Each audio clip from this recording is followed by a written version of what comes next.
In RMC14, there are a lot of weapons that the general enlisted marine can get access to, and a lot of these weapons also have a lot of attachment options. These attachment options are not always obvious of exactly what they do or what they can even go on. I think figuring out what attachments go on what is probably one of the most confusing parts of the game, because some of them are definitely logical and easy to explain, other ones are just trial and error. This video will help you understand these attachments. If you do not know where to get attachments, you will find this in the general armory of your prep room. It is all the way to the left, and it is this white machine. There is one per squad. Inside here, there's pretty much every single attachment in the game other than the hyper-specific attachments for specific weapons. These are in limited stock, so the more popular options are probably going to run out, and you can always go to requisitions and ask for specific attachments. They have a lot more than the individual squad ones do. In no particular order, we're going to start from top to bottom in the attachment vendor, so the first thing is the extended barrel. You can always view what the actual stats of an attachment does by shift-clicking and clicking the question mark. For example, the extended barrel always adds a 0.4 second of wield delay, 10 projectile speed, and 0.2 accuracy only when the weapon is wielded. Also, the way I have this set up, just to make it visually easier, all weapons above the green line are weapons you can attach this to, all weapons below the red line are weapons you cannot attach this to. And just to quickly introduce this, the MK1, this is the MK1, this is the HAR, this is, or the heavy assault rifle, sorry, this is the Mo 53 break action shotgun, and the incinerator. These four weapons cannot get access to the extended barrel. On the top here, we have the M63 submachine gun, the 1984 pistol, the M13 auto pistol, the MK80 pistol, the M44 combat revolver, the Su-6 smart pistol, the M77 combat pistol, the XM88, the M4S, the M54C Mark II as it's better known as, and the M24A2 pump shotgun. So all these can get the extended barrel. I'm not going to re-say the names every single time. You could just look for the gun in, well, the list here to get a better idea. So, as mentioned, this is a pretty simple attachment. On the gun that you attach it on, it will take longer to wield by 0.4 seconds. So, I put the barrel on, and one of the stats as mentioned in the extended barrel is that it has a longer wield delay. That means it takes longer to pull the gun out and immediately start shooting. For example, here's a gun without that. You can see it is significantly faster to fire without the extended barrel. Also mentioned, when you wield the gun, it'll have a larger accuracy bonus. So not only is there a big accuracy bonus for just wielding a weapon in general, you will see that you get a solid extra 3 accuracy. That is dependent on the weapon. The weapon itself mentions it's like 0.2 or whatever. Let me grab another one just to further show this. But weapons themselves have an accuracy modifier. So this says 0.2 accuracy multiplier. So it's not just like you're getting 0.2, you are multiplying it. So it's actually a huge increase in accuracy. Accuracy is a hard stat to show off. It's basically how likely you are to hit a target you're aiming at, and then accuracy gets worse at distance. Some Xenos have the inherent ability of dodging bullets, which basically just means you'll miss. But higher accuracy is better. That's all it really matters. And as mentioned, the velocity is greatly increased. This I can just easily showcase. So this is the velocity of an MK2 with the extended barrel. It flies very, very fast. And then here's an MK2 without the extended barrel. I don't have the stock on accuracy. The accuracy is not recoil or spread, so the spread is obviously still bad. I don't even have the stock extended, but the bullets do fly much slower. And I have seen this one have some misconceptions.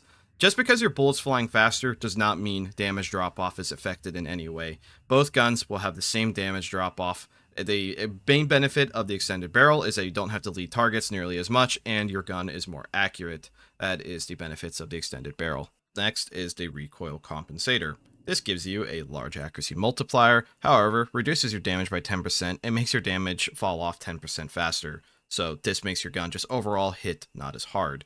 However, though, even while not wielded, it reduces recoil, and it reduces recoil by an additional amount while wielded. The main reason you should probably be using this is, or the main use case of this is on pistols. For example, some pistols have a lot of recoil, like visual recoil. Again, recoil is all about visual. So if I shoot an M13 auto pistol with one hand, you'll see that I have a lot of recoil. However, if I wield it, there is no recoil. So it's really primarily for one-handed shooting. I'm not aware of any gun that actually has any real recoil while shooting with two hands. So it's, again, really just for one-handed shooting.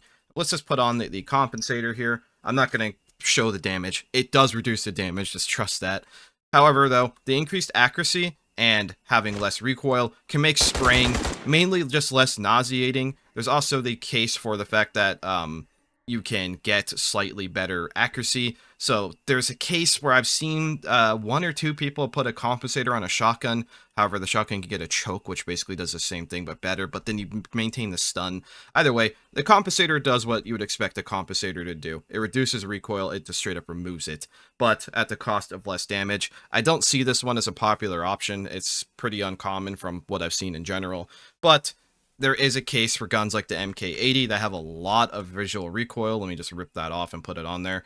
The MK80 has a lot of visual recoil, so I shoot it. You can see just how much it kicks your screen. Reducing the damage by 10% isn't all that big of a deal for being able to actually see what you're shooting at, so that's the compensator.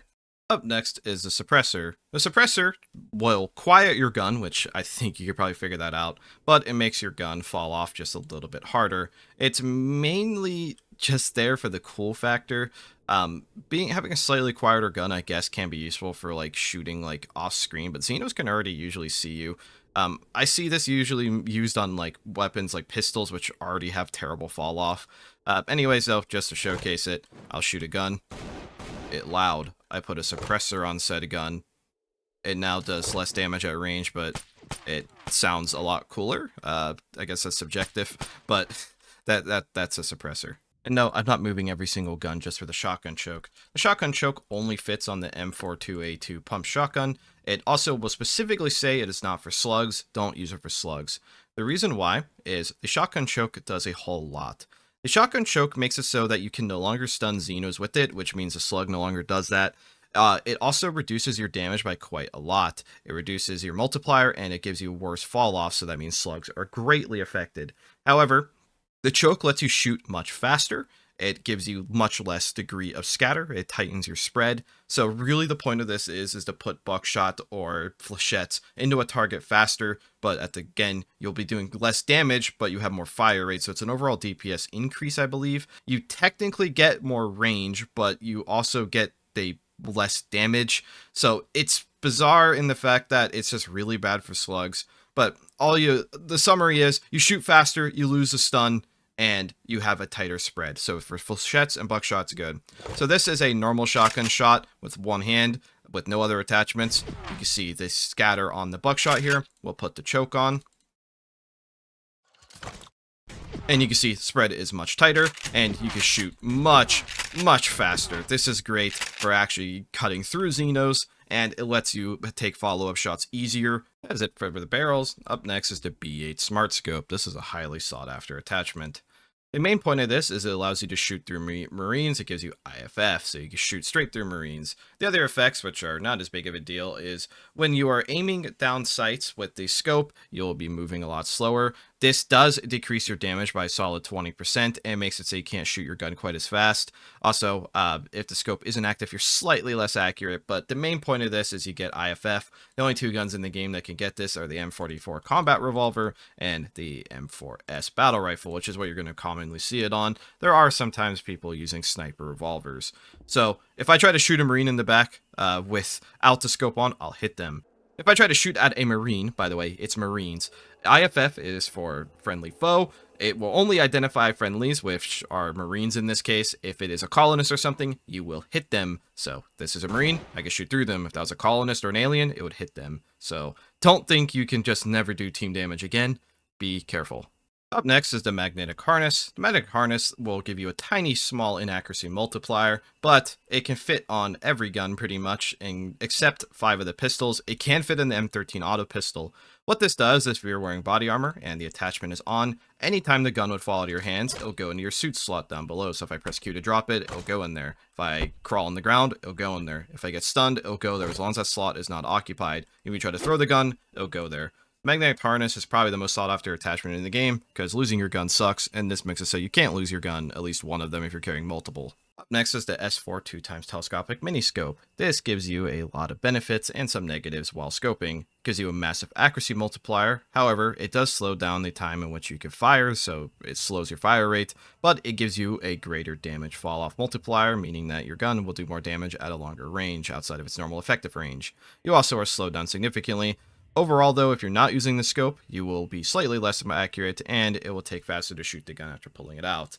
To aim down sights, you just pick up the gun, you put it in your hand, you press C to wield it, and then you'll have an action at the top of your screen that lets you look through the scope. This is my normal view. If I look through the scope in any direction that I'm physically standing, so you can have combat mode on, whatever, and I can re-scope in each direction. It can be a little glitchy if you spam it too much, but this lets you see much further, and since you're doing damage at a further range, this is good for things, especially like the battle rifle, if you want to try to do longer range sniping, but you don't have a smart scope, or don't want a smart scope, because a smart scope does reduce damage. So you can definitely surprise Xenos with this. I have played a Xeno, and I've been shot by people using scopes, and I'm like, wow, that is surprisingly hurting me, even though I'm off their screen, basically. So it's good for that, but sniping Xenos in general is not super easy, but you can pick off low health ones. I have died as a low health drone running away from a dude with a scope. So there is a time and a place for a scope, even though this game is a lot of frontline fighting in close quarters. Also worth mentioning, you can actually press Shift G to aim down sights as well. You do not have to use the numpad number key. That way you don't have to pay attention to what your current binds are. If you have a scope, you can press Shift G to be quick with it. Up next is the red dot sight. This one's really simple. What it does is it just gives you an accuracy multiplier, either wielded or unwielded. This is not a bad pick to put on any gun where you don't really know what other option you want on it, and it fits on pretty much everything. So that's it. It doesn't let you, like, there's no scope like the 2x. You don't get any extra magnification. There's nothing to activate here. So just extra accuracy for the rail slot. Up next is the reflex sight. This is basically the better red dot sight. It has a tiny worse accuracy multiplier. However, what this actually does is it decreases your scatter, meaning your guns are more accurate while firing full auto in large burst, and it even decreases your burst scatter multiplier, so it's good for any gun that you're shooting rapidly with. Honestly, the reflex sight just seems to be better than the red dot. Accuracy is important, but it's not nearly as important as scatter, in my opinion. I've never thought, man, I wish I had that 0.05 more accuracy multiplier versus, wow, my bullet literally just missed the Xeno entirely because it went the wrong direction. Reflex sights are pretty much always out of stock, and especially higher pop, and red dots are not out of stock, so that's probably all you need to know about which of the two is the better option in most situations. The same guns get both. And finally, the last normal scope option you can get that's not like a unique one is the 4x. The 4x always gives you a greater fire delay and even a wheel delay. While this is accurate, you will shoot much slower, but you have an even greater range of damage with your gun, a huge multiplier accuracy multiplier, not the other way. And just like the other 2x, you will have a worse accuracy multiplier if you're not wielding it and not using the scope. And this one actually slows you down significantly while it's just wielded in general, not even looking through it. To see how far you can see though with this, I will stand up against this back wall in my testing area. You not only see much further forward, you see a massive area around you. I just tested with binoculars. This is literally identical to having binoculars in your hands. So if you have the 4x scope, I guess you don't need binoculars, you just have your gun in your hand. This gives you great awareness of the battlefield. I have not really seen many people use this other than people in like Bravo, because they're ones standing at the forward operating base scouting around anyway for any enemy threats. But either way, that is what the 4x does. It is a sniper scope. I am surprised that I'm not surprised that these are only 3 weapons that can actually get it. These are really the only 3 weapons you'd want to even really be shooting that far away. The MK1, I mean, is basically the MK2, but the MK1 has the downsides of you have huge magazine size, but you don't get all these cool attachments. Up next is the angled grip. What this does is it makes it so your gun can be shot quicker after wielding it. So this is basically if you want to swap between 2 hands and 1 hand often, which is really good for certain things like SMGs, close range fighting. It also makes your gun bigger though, so like in situations where you're trying to fit it in a holster like the M63, it will make it too big to actually fit in that holster. Either way though, just as an example, if I have this gun on and I press Z to wield it, it's instant. So like I can basically, I mean, you can literally shoot and keep swapping between it and it barely even stutters your firing. So it's good for, oh, a Xeno just appeared in my face, and 0.1 second I can put both my hands on the gun and start firing with proper accuracy and scatter. Up next is the Bipod, and this one is an absolute wall of text. While inactive, it will make you shoot slower, so it is not good if you're not using the Bipod. Also inactive, you are less accurate, have significantly more scatter and more recoil. It sucks shooting a gun when you have a Bipod and you don't have it deployed. However, when it is deployed, you have no recoil, much reduced scatter, way more accuracy, and a burst scatter multiplier is reduced, basically meaning that you will shoot much faster. So if I put the Bipod on something like the HAR, this is the heavy assault rifle without it, shoots pretty good on its own. And if I put the Bipod on it, try to shoot it again just like so, it is much slower. You can see the screen kick there. And if I press shift space to activate this, you can also press the number key. You will be deployed on the ground. If you move, it will automatically retract it. This is what turns guns like the heavy assault rifle into absolute monsters. Now I'm shooting faster, more accurate, with less scatter. You can really mess up some Xenos with a properly placed bipod, but if you're caught out of action or out unready with the bipod, you are much weaker off if you're not deployed with it. Up next is the burst fire assembly. This gives you a big accuracy hit, but it gives you +2 burst on a gun that can burst. So for example, the Su-6 normally can be put into burst. This will shoot a 3-round burst. If I put it on, it will now shoot a 5-round burst. I have never seen a single person actually use this. I don't quite get it, because you can shoot much faster just by spam clicking the burst guns. Burst fire in general is just kind of doesn't seem that useful to me unless there's something I'm missing in general. Interestingly, you actually can't put it on the heavy assault rifle. The heavy assault rifle does have burst, but again, I've never seen anyone use burst fire at all. People just either spam click or use full auto. Up next is the Gyroscopic stabilizer, and this is definitely one of the most interesting attachments in the game. The description itself actually really helps here. It balances to stabilize the weapon when fired with one hand, decreases firing speed. So, as mentioned, it does have the ability of slowing down your fire rate, and this is specifically really good on shotguns. If the weapon is a shotgun, it has increased accuracy, either wielded or unwielded, and with one hand specifically, it decreases scatter. Even while wielding it, it does decrease scatter a little bit, but it's again designed for one-handed, as the description states. So for example, a normal pump shotgun, one-handed, has, in my hand, it has 0.65 accuracy with a 10 spread. If I put the stabilizer on a one-handed shotgun, I now have no scatter and a huge accuracy multiplier. So that means my pellets are more likely to hit without having to point blank them, but it does slow down the fire rate. So it's a trade-off of you're going to hit more of your shot, but you will have the penalty of reduced fire rate. So I've seen weird things, like I've seen a person actually put it on the M63 and one-hand it that way with an arm brace. That's a weird build, but it's an option. But it seems like the most logical thing to put it on is the shotguns. You can even put it on the Mo. So if one of these two is probably the best option. It's really interesting you put it on the XM88. The XM88 isn't actually all that bad with scatter without it. So I guess you could try to use some weird close range one-handed XM88 action. Up next is the Lasersight, and this is definitely one of the best attachments in the game. Not wielded, it decreases scatter by a good bit, so it's good for one-handed weapons, but even while wielded, it also decreases scatter, and will still give you an accuracy multiplier. So this can make certain guns that are one-handed better. So for example, the Su-6 in a rifleman's hands, one-handed, does have a scatter of 10 minimum and 110 max. For other pistols, it's a lot more accurate, but just to show. And then it goes down to a minimum of 6 and 106, meaning you can technically shoot a little bit faster with more accuracy.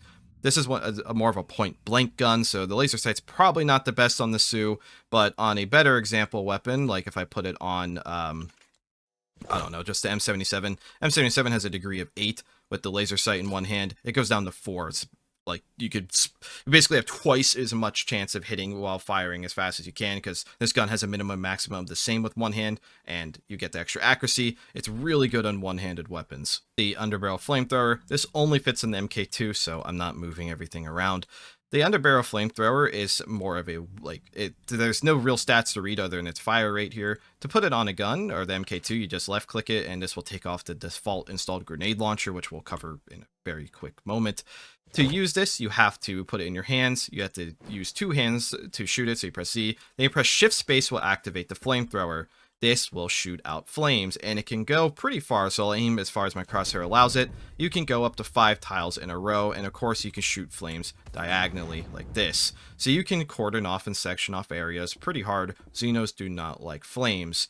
To see how much ammo you have left in this flamethrower, as far as I'm aware, there's no actual real easy way to see how to refuel this thing, and this really confused me. So, like, you can take the flamethrower off, and it doesn't say anything about how to actually refuel it. But to refuel it, you actually get a incinerator tank, and you take the flamethrower and click on the incinerator tank, because it uses a specific type of fuel.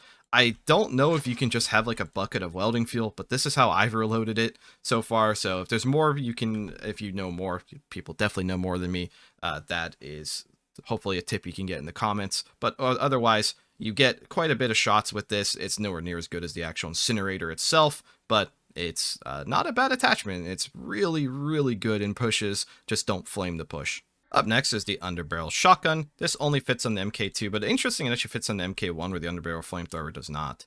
Same thing as the Underbarrel Flamethrower, you have to have 2 hands on it, you press shift space, and then it'll activate shotgun mode. The best thing this is for is where it can one-shot any type of resin door, even from a distance almost 3 tiles away like so. This lets you breach and clear very fast and safely. A parasite cannot even jump on you from this far away. They might knock you over, but they will not hug you. It is an awesome tool to push through. To reload it, you just pick up some shotgun shells in your hand while the device is active. You'll see the green bar here under the barrel indicating that it's active. You can press C to reload it. Otherwise, this is another one. You don't actually know how much ammo you have in it unless you just try reloading it, but it's a little bit easier to keep track of it. The Underbarrel Shotgun's actually not even terrible as a weapon as well. Like, it can point blank an enemy like a drone and stun it. So a strategy I see Marines do with this is you point blank it because the damage isn't amazing, and then you spray it while it's stunned. It can be really, really devastating at killing small Xenos. Up next is the Underbarrel Extinguisher. It has no basic stats on your weapon, but many more weapons can actually get this. Just like the other Underbarrels, you put it in your hands, wield it with 2 hands, and press shift space to use it, and then you shoot with hard mode on. This, as you could probably guess from Extinguisher, puts out fires. Unlike the Flamethrower and the Shotgun, though, you can actually use this one with 1 hand, so it's pretty useful in that regard. It does have a decent extinguishing power, even on something like the incendiary grenades. So you can use this to help put out a fellow Marine, help put out flames in an area you're pushing. To refill this, you just get a water bottle or any container with water, and you just click on the gun. Make sure if it's like a water bottle, you actually open that up. So this can help you keep your hands on your weapon, ready to go, while ready to put out fires, so you don't have to juggle fire extinguishers. And again, as mentioned, many more guns can get this. Next, we have the vertical grip. This is another powerhouse that you see very often. This, while wielded, gives a big accuracy multiplier, less degree of scatter, less burst scatter, and less recoil. If you're not wielding it, though, it's pretty bad for accuracy and scatter, so use this on guns you never really plan on using with 1 hand. It also makes the size bigger, so that affects M63 the most. This will just showcase it. So with a battle rifle with 2 hands on, 6 degrees scatter, 1.4 accuracy, we put the grip on, wield it with 2 hands. We now have 4 scatter, 1.5 accuracy, so with some other recoil attachments, scatter attachments, you can get very, very accurate with this combination. This one is not an attachment you can really find. I think Rec can actually print it out, but all MK2s come with an Underbarrel grenade launcher, and it's the only weapon that can use it.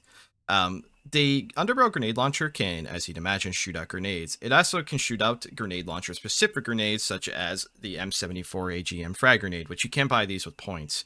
To use the grenade launcher, first you must put it in your hand. You have to use 2 hands. You have to click shift space to make sure that is green, and you press space to open the breech to allow loading of this gun. You can open the breech with just 1 hand. You don't have to have it wielded. You can see the animation more clearly when the gun is on the ground. Otherwise, it's actually really hard to tell when the breech is open. You can fit 3 grenades in here at a time. You could even mix match, and then press space to close the breech, put 2 hands on it, and then fire away, like so. So it is the main purpose is it lets you throw grenades further. It basically instantly detonates them, so it's a huge shock to Xenos. You can basically be a mini grenade spec with this. Next up, we have more specific attachments, so you can ignore the green and red here. We have the M42A2 Collapsable Stock, which is specifically for the M42A2 pump shotgun. Wow. While active, this gives you much more accuracy, less scatter, less recoil, but it makes you move slower.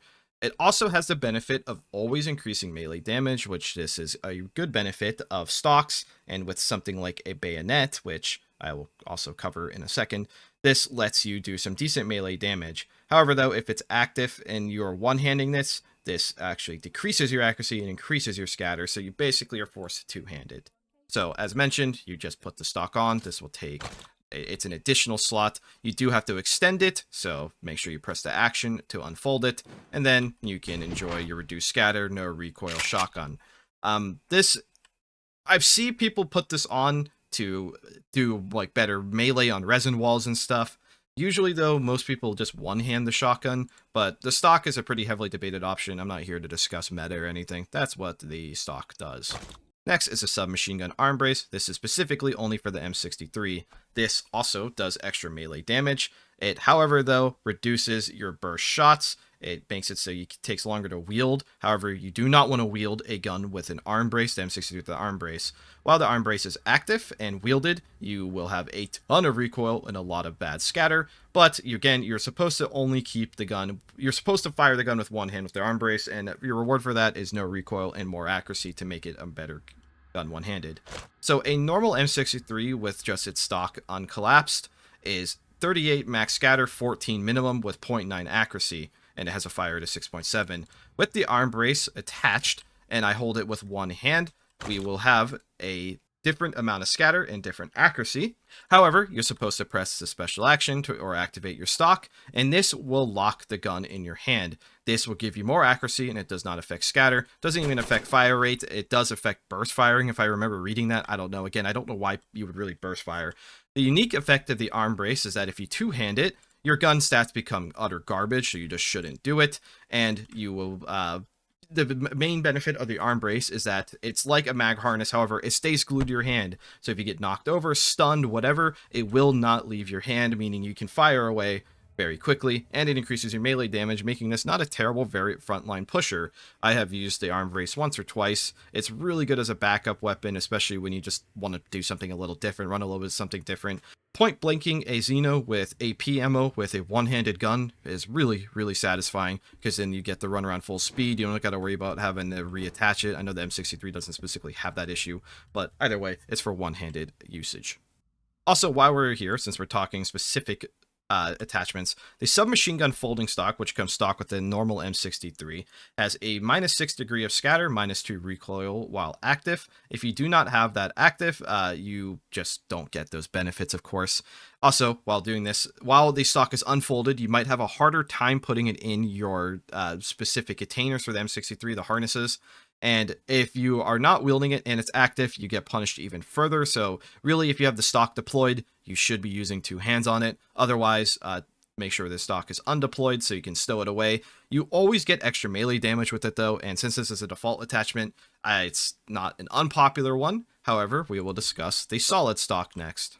The submachine gun stock, otherwise I feel like it probably should just be called solid stock because that's really like the uniform name, is a even better version of the folding stock. However, you cannot, well, obviously fold it. You get less scatter, less recoil. It does make it so you are a tiny bit slower, but not a whole lot while it's wielded, and it gives you a ton of extra melee damage. I think it actually makes it do more melee damage than a machete if you have a bayonet attached.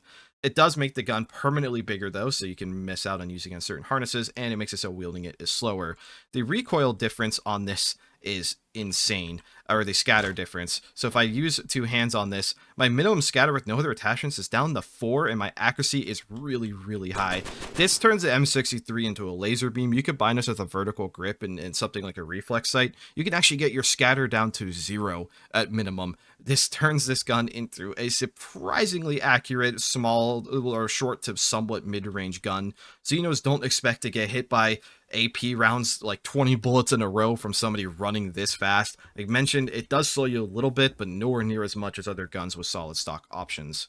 And now's the perfect time to mention the bayonet. The bayonet can attach on the barrels of guns. This is a very, very common option. If you attach this on a gun, you lose a tiny bit of accuracy, but however, you get a ton of melee damage, which there's a lot of things you have to melee in this game, and having to pull out your knife individually is not always that great. And since it adds damage, so putting on something like an M63 with a solid stock will make you do a ton of melee damage, making this a very competent melee weapon.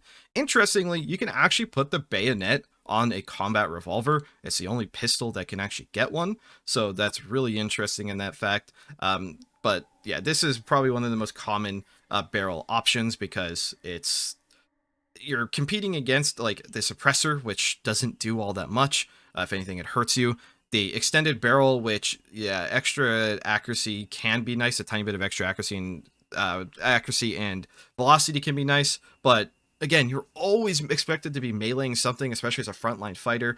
The bayonet is just a great option, and you can get a million of them. So you don't have to fight over precious resources. Barrels usually get taken, and you have one of these in your boot. Up next is the M54C solid stock. As you can imagine, it only fits on the M54C Mark II. It does not fit on the Mark I because the Mark I actually has a folding stock, but this folding stock can be removed, but it can't be replaced with this. So the stats of the M54C solid stock are plus 10 melee damage. It makes the gun huge, so it doesn't seem to really affect storage. I don't know where else you can actually store the M54C where the plus 2 size actually matters. While it's wielded, you have a huge increase to accuracy. You have much less scatter, much less recoil. You kind of get the picture at this point. And you move a decent bit slower, though. It's not like the SMG. And trying to fire this without wielding it, you are massively punished. So I'll just put this on the MK2 real quick. And to discuss this, the M54C solid stock, which is default on all MK2s and the MK1, while active, gives you less scatter and less recoil, but not as much as a solid stock. So the solid stock is usually a better option. It gives you less melee damage, but it does give an increase in melee damage. This one also punishes you if the stock is active and you are not using two hands on it, and a little bit less of a wield delay than the solid stock. So it's more of an intermediate option than having no stock versus a solid stock. The MK2 gets real accurate with great accuracy and low scatter. With no other attachments, the minimum scatter goes down to 0, and your accuracy multiplier, basically you don't miss anymore. This is an amazing attachment. It's one of the strongest individual attachments in the game. With some extra scatter reduction attachments on this, you could basically fire this thing full auto with complete accuracy. Really solid option, no pun intended. And finally, the last normal attachment you can get out of the attachment vendor is the M44 Magnum Sharpshooter stock. It only fits on the M44 combat revolver. This gives you, as you probably figured out by now what stocks do, much less scatter, less recoil, makes you slower. When not wielded, you are punished by having worse recoil, scatter, and worse accuracy. It makes the gun bigger, and this is probably the time where item size matters most, because you cannot fit it in things like shoulder holsters at this point. You can't fit it in like a revolver belt, but you actually can't put it in a sidearm pouch, which is interesting that it fits in there out of all places. But this lets you turn it into an absolute sniper, because normally if you try to two-hand the M44 combat, you do still have some scatter with an accuracy of 1, but if you put the Sharpshooter stock on and use two hands on it, make sure it's actually unfolded, then you will get the full benefit of no scatter at all, so it turns into an absolute sniper, and you have a great accuracy multiplier, and you'll have no recoil. I didn't put in a bullet in it because I'm lazy, and that's also what its sprite looks like. Since you can put a smart scope on it, you can literally have a IFF sniper that is even harder hitting than the battle rifle, but of course you have tiny amount of ammo reserves in this. There are other attachments in the game. For example, the XM88 it has a unique targeting relay, and it has, I think, like a cheek pad or something, or a stock. But those come with the box, and like the odds of you getting your hands on one of these guns without those extra attachments is pretty low. For example, the MK80 also has a unique attachment, but you can't take it off. It has a laser light module. This is just a flashlight, and it's a very bright flashlight at that. It's actually a huge AoE around you, so there's the benefit of that. The heavy assault rifle also has a specific solid stock, but you can't remove that as well. There is other attachments. For example, the Mo comes with a stock, but you could just read what that does. It comes in the box that you're going to get it in, so I don't feel like I need to over-explain that one. If you're already ordering the Mo, you're probably somewhat aware of the things that it can do or what it comes with. I totally forgot to include the breaching shotgun, but you're only using that for shooting like structures. You're not using that for combat, and that does come with a stock as well that changes up how it plays, but that's kind of its own video. It doesn't really fit into the attachment video, I didn't think.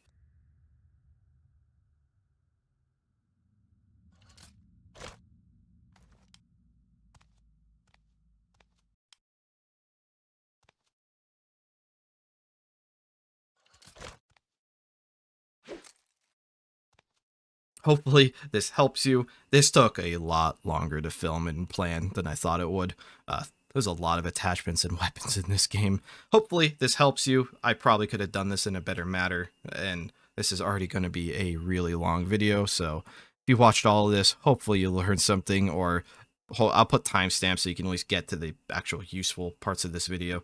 Anyways, thank you for watching.